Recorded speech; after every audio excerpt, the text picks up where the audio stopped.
Hello everyone, welcome to Odisha E classes. आशा करुँची आपण मैंने भलरे अच्छी। आज सेशन रे मोस्ट इंपोर्टेंट एमसीक्यूज डिस्कस करबा जोटा आपनको पई बहुत ही इंपोर्टेंट रहिबो। बोथ पेपर 1 एंड पेपर 2 पई रेगुलर बेसिस रे क्लास करा जाउची। आउ प्लेलिस्ट मध्ये अवेलेबल अछि, थरे प्लेलिस्ट आपण विजिट कर दियंतु, सब जाक क्लास पाई जिवे। देखिबा फर्स्ट क्वेश्चन आपनकर कोन अछि। क्वेश्चन आपनकर प्रथम क्वेश्चन रहिला, केवल पाठ्यपुस्तक मध्य रे सीमित रहिले भाषा शिक्षा भल भाव में हो पार ना। यह क्यों डॉक्यूमेंट रे कुहा जाइछि? NPE 1986, NPE 1968, NEP 2020, NCF 2005। केवल पाठ्यपुस्तक मध्य सीमित जदि आपण रही जाती ताहले आपणकर भाषा शिक्षा लाभ हो पार ना, तादरे बाधा सृष्टि हम। यहाँ कही नेशनल करिकुलम फ्रेमवर्क 2005। ठीक है, आपणकर जो एनसीएफ 2005 अच्छी आपणकर करिकुलम से अकॉर्डिंग करा जाइछि, सेटा भी आपण ध्यान रखिबे। आउ यार 5टा गाइडिंग प्रिंसिपल अच्छी, एनसीएफ रो 5टा गाइडिंग प्रिंसिपल अच्छी। आउ फर्स्ट तार प्रिंसिपल होची कनेक्टिंग नॉलेज टू लाइफ। ठीक है, ज्ञान को जीवन सहित जोड़िबा। ठीक है, रियल वर्ल्ड एक्सपीरियंस पिला को प्रोवाइड करिबा, प्रैक्टिकल नॉलेज दबा, ये विषय रे कहूची आपनकर NCF row first principle. Second principal है आपनकर शिफ्टिंग फ्रॉम रोट लर्निंग। आपनकर जो घोषा पद्धति अच्छी से घोषा पद्धति होची भूल पद्धति, ता देहरु पिला को मुक्त करिबा, पिला को इनकरेज करिबा केमती से पार्टिसिपेट करू, क्रिटिकल थिंकिंग करू। ठीक है, आउ से मेमोराइजेशन रु दूरे जाऊ। ठीक है, थर्ड प्रिंसिपल अच्छी आपनकर करिकुलम इनरिचमेंट है। आपनकर एनसीएफ 2005 रे कुहा जाइछि कि आपनकर करिकुलम को एनरिच करा जिवो, बहुत सारा रिसोर्सेस एक्टिविटीज प्लान करा जिवो, होलिस्टिक अंडरस्टैंडिंग पिलार कौन हेछि कि नहीं ता विषय रे हमें फोकस करिबा, पिलार ओवरऑल डेवलपमेंट विषय रे हमें भाबिबा, सेटा होछि थर्ड प्रिंसिपल। ता सहित आपनकर 5टा प्रिंसिपल जो फोर्थ प्रिंसिपल अच्छी सेटा होछि फ्लेक्सिबल एंड इंटीग्रेटेड एग्जामिनेशन। हमर जो परीक्षा अच्छी ताको मोर एग्जामिनेशन को मोर फ्लेक्सिबल करिबा आ इंटीग्रेटेड करिबा केमती से विषय रे अच्छी। आ फिफ्थ प्रिंसिपल जदि देखिबा सेटा होछि नर्चरिंग डेमोक्रेटिक आइडेंटिटी, जोटा कि पिला को गोटे भलो नागरिक भाव रे गढ़ी तोड़िबा पई कोन सब स्टेप अच्छी सेटा आपनकर एनसीएफ 2005 कहूछि। ठीक है, ये सब जिनस आपण मन रखि थांतु। ठीक है, तो केवल आपण पाठ्य पुस्तक सहित सीमित हो गले आपण संपूर्ण किछि शिखि परिबेनी। ठीक अछि, आपण को बाहर दुनिया सहित कनेक्ट करबा को पड़िबो पिला को। तो ऑप्शन डी हबो एठी करेक्ट आंसर। आउ जो देखंतु एठी जेछि आपणकर एनपीई 1986 सेटा होछि नेशनल पॉलिसी ऑन एजुकेशन, जोटा आपणकर 86 रे आस्थिला। एटा होछि बहुत इंपोर्टेंट जिंस, राजीव गांधी समय रे एटा आसीछि 1986 रे। NPE national policy on education याकू कुहा जाउथिला। ठीक है, परवर्ती समय रे एटा जदि देखिबा याकू पुणी रामामूर्ति कमिटी जोटा थिला 1990 रो, ता सहित आपणकर 1992 रो प्रोग्राम ऑफ एक्शन ता देरे मध्य याकू आउरी रिव्यू करा जाइछि। यारी अकॉर्डिंग आपणकर डाइट रो गठन हेतिला। ठीक है, इग्नो को अधिक प्रमोट करिछि ये। ठीक है, IGNOU Indira Gandhi national open university, ये सब जिनस आपणकर 1986 से थिला। आउ 1968 एटा इंदिरा गांधी समय रे आपणकर नेशनल पॉलिसी ऑन एजुकेशन 1968 आस्थिला, जोटा कि फर्स्ट एजुकेशन आपणकर पॉलिसी, जोटा कोठारी कमिशन उपरे पर्यवेसित थिला। ठीक है, कोठारी कमिशन जहार हेड थिले बा चेयरमैनशिप करथिले दौलत सिंह कोठारी, तांकर जो 10+2+3 रही स्ट्रक्चर सेटा थिला आपणकर कोठारी कमिशन। आ कोठारी कमिशन अकॉर्डिंग आपणकर डिजाइन करा जाइथिला 1968 रो national policy on education Indira Gandhi समय रे। ठीक अछि, एटा मन रखिबे।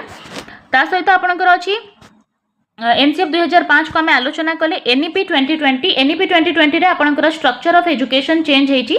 ठीक है, प्रथमे आमे जदि देखिबा एजुकेशन रो स्ट्रक्चर थिला 10+2+3, किंतु वर्तमान जदि देखिबा ताले स्ट्रक्चर कोन अछि आपणकर स्ट्रक्चर चेंज हेकि हे जाइछि 5+3+3+4। ठीक है, फर्स्ट स्टेज आपणकर फाउंडेशनल स्टेज अछि, प्रथम 5 वर्ष को कुहा जाउछि according to NEP 2020 national education policy 2020।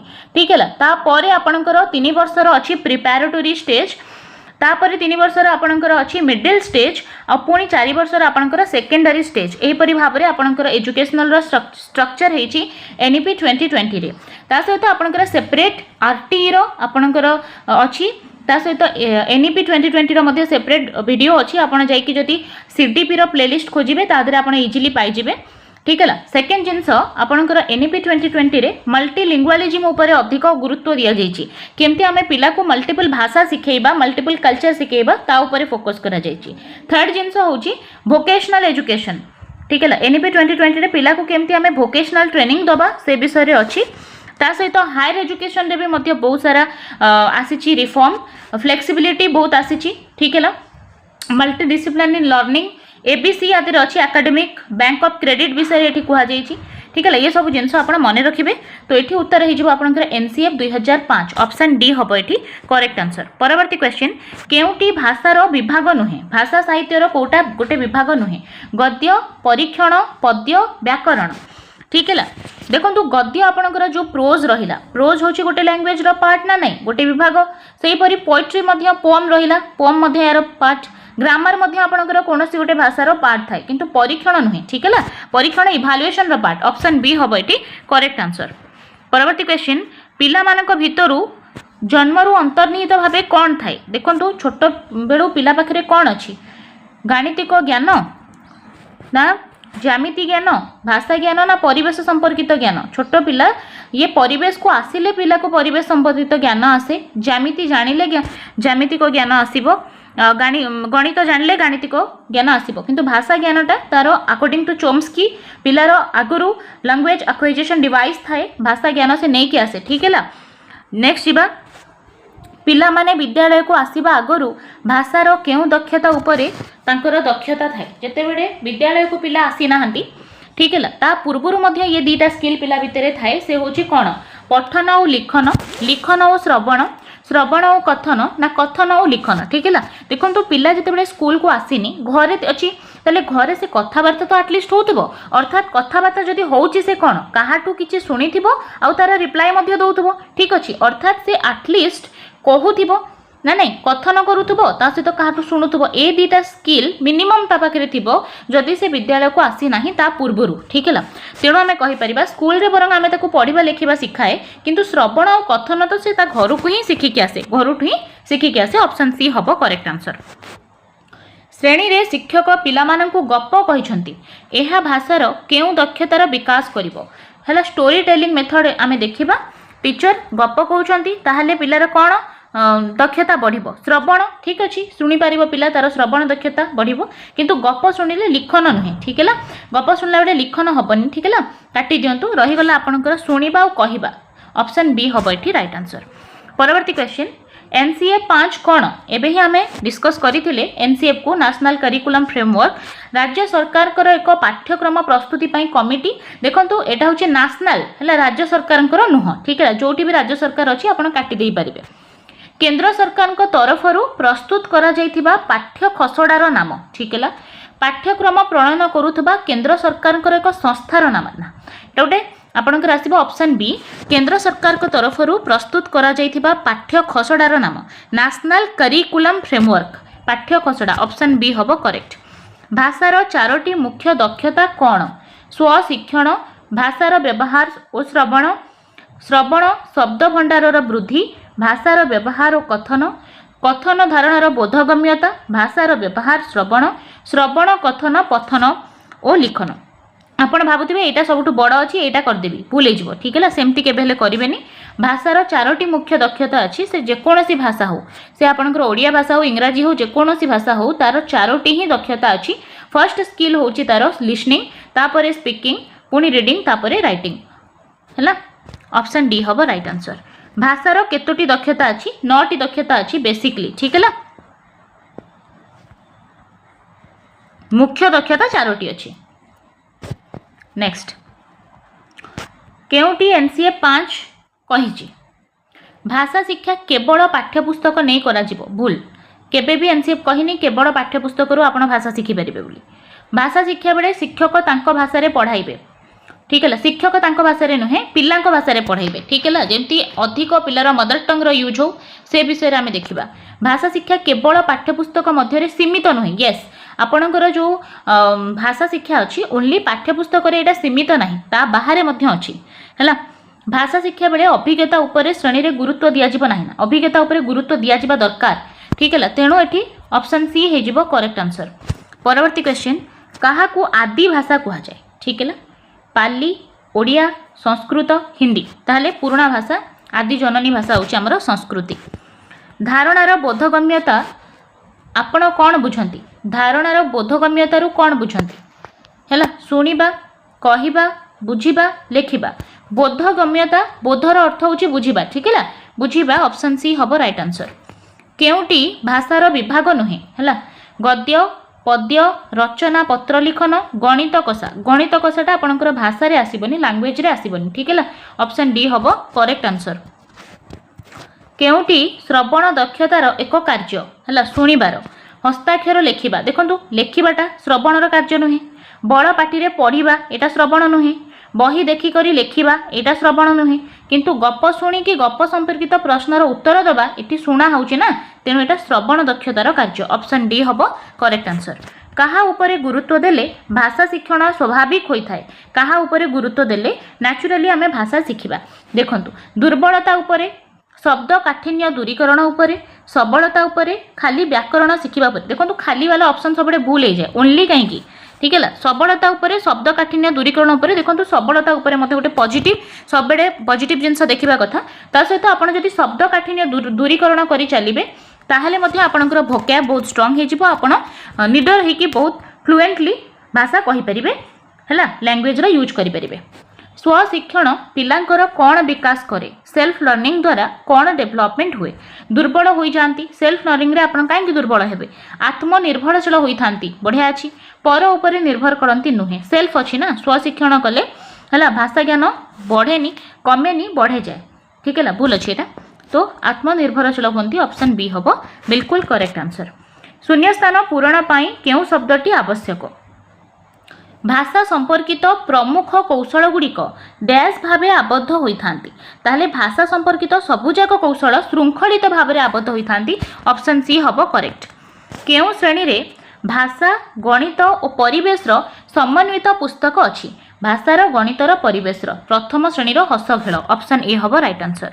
केउ गुणटी सृजनशीलतार सूचक नुहे चिंतनर मौलिकता केन्द्राभिमुखी चिंतन बाक पटुता नमनीयता देखंतु सृजनशीलतार आपणकर चिंतन रे जदि आपणकर मौलिकता अच्छी बहुत पॉजिटिव अच्छी बाकपटुता भल नमनीयता भल किंतु केन्द्राभिमुखी चिंतनटा नेगेटिव ठीक है या जगह जदि केन्द्रा अपसारी चिंतन दे था डाइभरजेंट थिंकिंग दे था ताहले सृजनशीलतार सेटा सूचक होता केन्द्राभिमुखी चिंतनर अर्थ होची गोटिए दिग को भाविबा ठीक है जोटा कि गोटे नेगेटिव जिनस ऑप्शन बी हम ये करेक्ट आंसर एटा ही सृजनशीलतार सूचक नुहे या जगह जदि दे था आपन को केन्द्रापसारी चिंतन ताहले ही था। केउ प्रणाली द्वारा प्रतिभाशाली शिक्षार्थी को चिन्हट करि परिबा साक्षात्कार द्वारा इंटरव्यू करिकी बुद्धि परीक्षण द्वारा नैदानिक परीक्षण द्वारा मनोवृत्ति परीक्षण द्वारा देखंतु प्रतिभाशाली पिला को चिन्हिबार ये सब परीक्षण हेल्प करि परिबो किंतु बेस्ट होची आपनकर आईक्यू टेस्ट हैला आईक्यू टेस्ट कले जहार आईक्यू 140 प्लस आसुची ताकू आमे कहि परिबा प्रतिभाशाली पिला ठीक है बुद्धि परीक्षण ऑप्शन बी हबो करेक्ट आंसर। आउ बुद्धिर फॉर्मूला मन रखिथिबे mental age by chronological age into 100 पिलार मानसिक आयु बाई तार वास्तव आयु गुणन 100 एहीपरि भाव में आपणकर आईक्यू परीक्षण करा जाए। आईक्यूर टेबुल टर्मैन देथिले। नेक्स्ट एक उद्दीपकर स्वाभाविक प्रतिक्रिया एवं विकल्प उद्दीपक सह संयोजित करा जाई पारे एही परीक्षा प्रथमे किए करिथिले देखंतु उद्दीपक सहित जो प्रतिक्रिया जो फास्ट रहिला क्लासिकल कंडीशनिंग रे पावलव करिथिले कुकुर उपरे परीक्षा करिके ठीक है तो ऑप्शन ए हबो एठी करेक्ट आंसर। थॉर्नडाइक को कथा जति देखिबा ताले ए देथिले कोन प्रयत्न प्रमाद तत्व देथिले आ कोहलर चिंपांजी उपरे परीक्षा करथिले आ से अंतर्दृष्टि शिक्षण देथिले। केउटी बाह्यिक अभिप्रेरणा बाह्य अभिप्रेरणा कोटा ज्ञान पाई तृष्णा कृति आत्मसम्मान बोध प्रशंसा है बाहर अभिप्रेरणा कोटा मिलूची प्रशंसा प्रशंसा अन्य कहीं क्या करे ठीक है किंतु निजर ज्ञान आहरण करने क्या पाखे तृषा अच्छी यहाँ हूँ तार अंत अभिप्रेरणा कहार कृति तार आत्मसम्मान बोध ये सब तार अभ्यंतर ठीक अच्छे ये हूँ तार इंटरनाल किंतु प्रशंसा एक्सटर्नाल मोटिवेशन पार्ट ठीक अच्छे ऑप्शन डी हम करेक्ट आंसर। केउटी पारदर्शिता शिक्षण प्रथम पर्याय पारदर्शिता शिक्षण फर्स्ट स्टेज कोटा पारदर्शितार स्तर निरूपण पारदर्शिता भित्तिक शिक्षादान, पारदर्शितार संज्ञा निरूपण, पारदर्शितार लाभ निमंते योजना प्रस्तुत। देखंतु प्रथमे आपण जानिबा दरकार कि पारदर्शिता कोन, डिफाइनिंग आगो आसुची ऑप्शन सी हबो करेक्ट। मूल्यायन दृष्टिकोण केउटी अन्य तीनोटी ठारू अलगा, इभाल्युएशन दृष्टि देखिले rating scale, progress card, checklist, प्रश्न गुच्छ।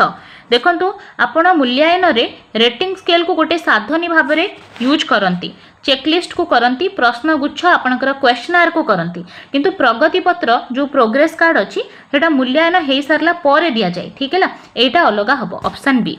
नेक्स्ट जीवा पियाजेंकर मत अनुजाई मूर्त स्तर रे केउ शिक्षार्थी मानकर बौद्धिक विकास घटी थाए। मूर्त स्तर कहले आपणकर जोटा कॉग्निटिव रे जोटा कंक्रीट ऑपरेशनल स्टेज आसीबो। पियाजे को कथा जदि देखिबा ताले से बौद्धिक विकास रो चारोटी स्टेज देइछंती। से चारोटी स्टेज रु जो तृतीय स्टेज अछि सेटा होछि आपणकर कंक्रीट ऑपरेशनल स्टेज, जहा को हमें कहूचे स्थूल संकार्यधर्मी पर्याय। से पर्याय रे जदि पिला निकटरे गोटे कंक्रीट यानी स्थूल ऑब्जेक्ट को हमें रखिबा, पिला को से ऑब्जेक्ट को देखै कि सिखेबा, ताहले इजीली पिला ताकू सिखि जिवो। ठीक है, ताले मने रखिथिबे एटा होछि 7 रु 12 वर्षर बयस। एई एज को कहा जाए कंक्रीट ऑपरेशनल स्टेज। देखंतु 7 रु 12 बयस रे पिला प्राक प्राथमिक रे थिबो कि केबे हेले भी नथिबो। ठीक है, 6-7 वर्षर पिलार एडमिशन हेले पिला प्राथमिक को आसी जाइथिबो। ठीक अछि, ताले 7 रु 12 वर्षर पिला प्राथमिक रे थिबो, जेहेतु मूर्त स्तर रे शिक्षार्थी प्राथमिक हबो, ऑप्शन बी हबो करेक्ट। जड़े शिक्षक प्रथम श्रेणी रे पढ़ाइबा समय रे दृष्ट लिखन उपरे अधिक गुरुत्व दियंती। दृष्ट लिखन कहले देखि देखि कि पिला लेखिबो, सेटा प्रथम श्रेणी रे एमती करूछंती। से केउ प्रकार विकास को यह लक्ष्य करिकि से करूछंती। पिलार मानसिक विकास होबो बोली से दृष्ट लिखन करूछंती, स्नायविक पेशीय विकास होबो बोली, बौद्धिक विकास होबो बोली ना इमोशनल बा आवेगिक विकास होबो बोली पिला को टीचर दृष्ट लिखन करूछंती। पिलार सेंसरी मोटर स्किल रे डेवलपमेंट हबो। पिला जेतु छोट अछि तार केमिति स्नायविक पेशीय सेंसरी मोटर स्किल डेवलप हबो, सेति पई ताकू दृष्ट लेखन टीचर करूछंती। जेते बडे पिला लेखुची तार फाइन मोटर स्किल स्ट्रांग हबो। ठीक है, ग्रॉस मोटर स्किल तार ऑलरेडी स्ट्रांग हेइ थाए, जल्दी हेइ जाए एटा, तापरे तार फाइन मोटर स्किल रो डेवलपमेंट पई सूक्ष्म मांसपेशी रो डेवलपमेंट पई एटा करा जाउची, ऑप्शन बी हबो करेक्ट। अनग्रसर शिक्षार्थी मानक ठारे केउ लक्षणटी देखा जाई थाए। अनग्रसर कहिले पिलार आईक्यू जदि 75 रु मध्य कम ताहाकू कहिबा हमें अनग्रसर पिला। ठीक है, से पिलार विश्लेषण दक्षता केबे थिबो कि गोटे पिला जार आईक्यू 75 रु भी कम, अर्थात पिलाटा होची मेंटली रिटार्डेड, बहुत अनग्रसर, से विश्लेषण करि परिबो नाही, एनालिसिस करि परिबो नाही, उद्देश्य भित्तिक आचरण मध्य प्रदर्शन करि परिबो नाही, सम्मानजनक वृत्ति निमंते अभिलाष मध्य तार नथिबो, धारणा प्रकाश रे तार अक्षमता देखा जाउथिबो। जेहेतु पिला होची अनग्रसर, तेणु से कौन करिबो ना कोनोसी भी धारणा बा कोनोसी नॉलेज से प्रकाश करिबारे तार अक्षमता ताकू देखा जिवो। ठीक है, ऑप्शन डी हबो करेक्ट। नेक्स्ट जीवा शिक्षार्थीर सामाजिक विकास रो अर्थ कोन? सामाजिक व्यवहार रो विकास, समाज रो विकास, व्यक्तिर विकास, गोष्ठीर विकास। सामाजिक विकास कहले समाज की व्यक्ति की गोष्ठीर विकास नुहे, पिला जो समाज रे व्यवहार करूची तारे उन्नति आनिबा, व्यवहार रे उन्नति आनिबा। नेक्स्ट जीवा पाठ्यदान आरंभ रे केतेक प्रश्न पचरा जाए। यह शिक्षणर केउ नियम उपरे पर्यवेसित? कहीं आपण मैंने पाठ्यदान आरंभ रे पिला को बहुत सारे इंटरेस्टिंग क्वेश्चन पचारती। ठीक है, कहीं ताकू टॉपिक सहित जोड़िबा पई, पिला को इंटरेस्ट तार बढ़ेबा पई आउ तार अटेंशन निज आणकू आनिबा पई। ठीक अछि, पिला को प्रस्तुत करिबा पई एटा होची थॉर्नडाइक को प्रस्तुति नियम। ठीक है, प्रस्तुति नियम रे एल थॉर्नडाइक कहते जो पर्यंत पिला जदि रेडी हेनी आमे ताकू जेकोसी वे रे भी शिखै पारिबा नाही। शिखैबा पूर्वरु पिला निजे प्रस्तुत थिबा दरकार एक्टिविटी रे इन्वॉल्व होबा पई। फलाफल नियम रे से कहिले जदि गोटे काम करी कि पिला को भल फलाफल मिलिची आ गोटे काम करिबा पई से मोटिवेट हबो। अभ्यास नियम रे से कहिले बारंबार अभ्यास जदि पिला न करिवो जहा से शिखिथिबो ताकू से भूली जिवो। तेणु थॉर्नडाइक को नियम शिक्षण को मने रखिबारे हेल्प करे। बुझुचंती, व्यवहारवादी चिंताधारा थिला एंकर। नेक्स्ट जीवा आपनकर लास्ट क्वेश्चन अछि शिक्षणर प्रारंभिक स्तर रे शिक्षार्थीर ज्ञानात्मक विकास निमंते केउटी उपयुक्त नुहे हैला व्याख्याकरण, वर्गीकरण, पृथकीकरण, तापरे शून्य संपर्कीय तर्क। देखंतु गोटे पिला जते बडे प्राथमिक स्तर रे अछि, ठीक अछि से व्याख्या करि देला, वर्गीकरण बा क्लासिफिकेशन करि दउची, पृथकीकरण करि दउची, किंतु से तर्क करिपरिबो कि तार रीजनिंग स्किलटा एबे भी डेभलप हेनी आमे पढ़ीचे 12+ जितेबाला एज हुए पियाजेंकर विमूर्त संकार्यधर्मी पर्याय आसे बौद्धिक विकास रो जोटा लास्ट स्टेजटा 12+ रे हुए ठीक है पिला जिते प्राइमरी पिला अच्छी ताकू तर्क करवा आसबनी बा शून्य संपर्क रीजनिंग स्किल ताकू आसबनी ठीक है ऑप्शन डी कार्यटा पिलाटा करि परिबो नाही।